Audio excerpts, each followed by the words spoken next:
TalkErie, the Joel Natale show on this Friday potpourri, as our intrepid producer calls it.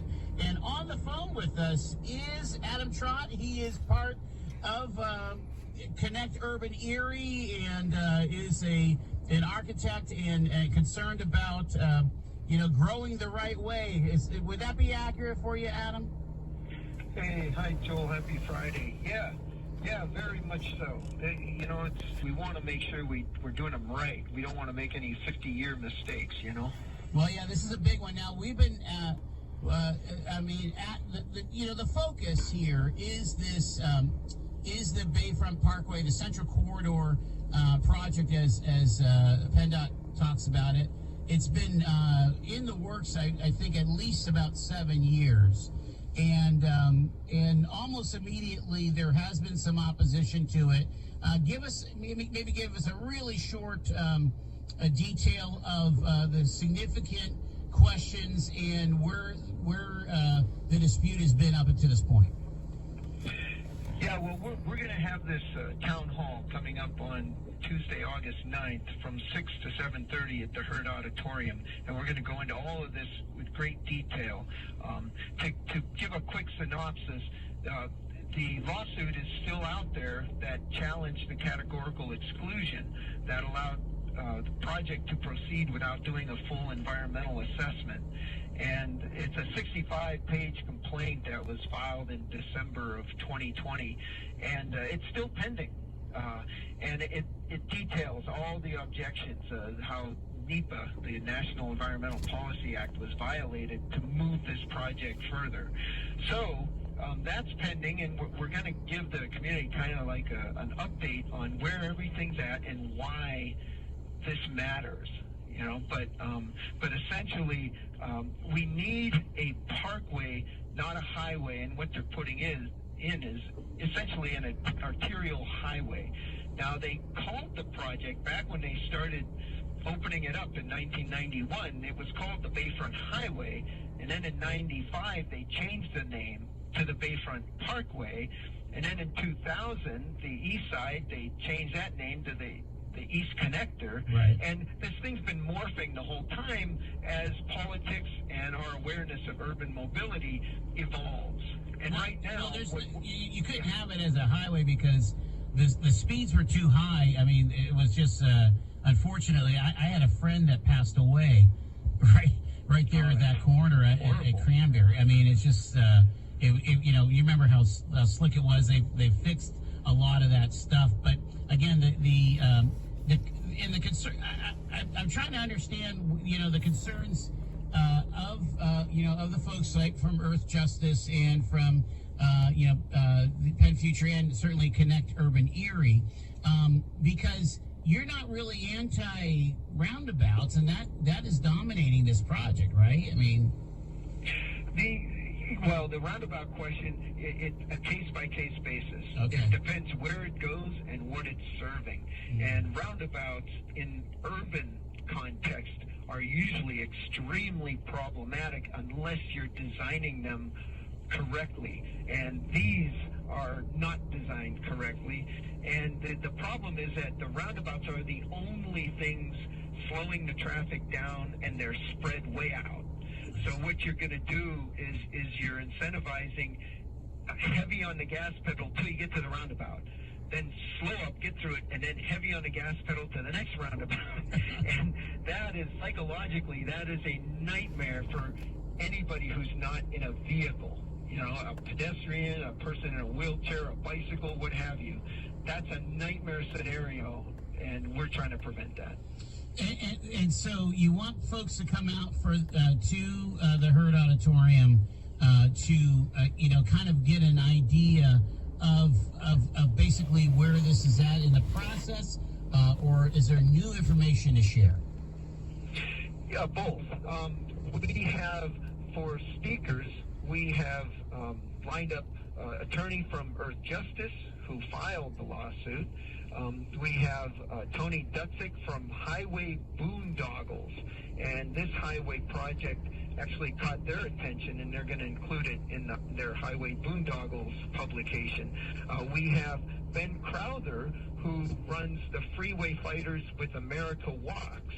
And the Freeway Fighters is a nationwide network, and this Bayfront project is on their interactive map that you can click on it and see information about this project. But Freeway Fighters is a network all over the country fighting misapplication of urban highways, and a lot of highways are now being torn out, and here we are in Erie going backwards. We're juicing one up instead of getting it out,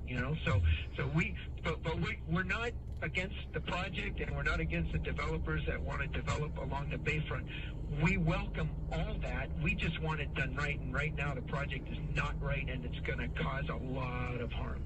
Is there a way to talk this through outside the courts? I mean, again, there's been a planning process. There's been a public conversation process.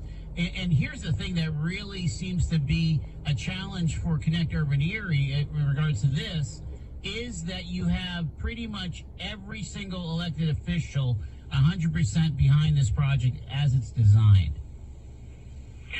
Yeah, and that's just lack of awareness, Joel, seriously, because what happens is and this is systemic, there's no villain in this story. The harm is coming from just the way things are structured. So everybody just kind of falls in line, follows the process, and then end up with this boondoggle at the end.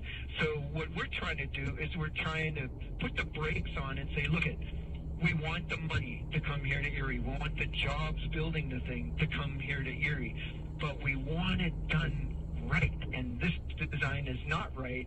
And there's a misguided fear that if the design is challenged, that then we'll lose the money and we'll just sit here with what we got. And that's not at all true ever. The Federal Highway and PennDOT always reassured, no, we're not losing the money. We just want to get it done so we can get it done and take it off our list. But that's not the way we need to do this. The priority needs to be, what is the health, public quality of life, and the prosperity of Erie residents. That's the key. That is the guiding prime directive. What is best for Erie residents? And this highway is definitely not it. It's interesting to me because you're also involved with Bike Erie and the active transportation plan, and some of the other things that that are activating Erie in a multimodal transportation way. Are we able to kind of keep the conversations going, even as there's so many good things that are happening in the transportation space, yet we do have this big conflict at the foot of state? Yeah, Joe, there is an amazing amount of stuff being done right now. The investor playbook is a nice working tool. Yeah. The active transportation plan adopted by city council, that's a great tool. Kathy Rosdick did a great job on that, and that gives us something to work with moving forward. The Erie County recognizing equity, diversity, racism being a public health issue, those things are all fantastic pieces to the puzzle to have the best kind of Erie we can have.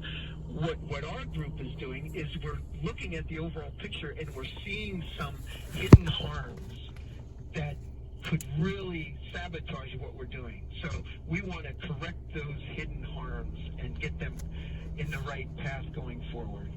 Alrighty, so if folks want to kind of hear some information and engage into the conversation, what do they need to do? Yeah, they can go to the Connect Urban Erie, just Google Connect Urban Erie, and that'll key you up to information on the event. The event is free, and it's slotted from 6 to 7:30 at the Hart Auditorium at Blasco Library. So you can come to this and then go over and catch the main act on Great Tuesdays. We wanted to make sure we didn't mess up people's plans. I love that. And we have some amazing people involved in this town hall. For just an hour and a half, you're going to really learn a lot about this issue, and we'll put some myths to bed too that demystify some myths that are out there. But honestly, I do like the idea of a Bayfront Boulevard, and the idea of visual cues that slow down traffic. And again, I'm a big advocate of using the bayfront to access the assets and not be this,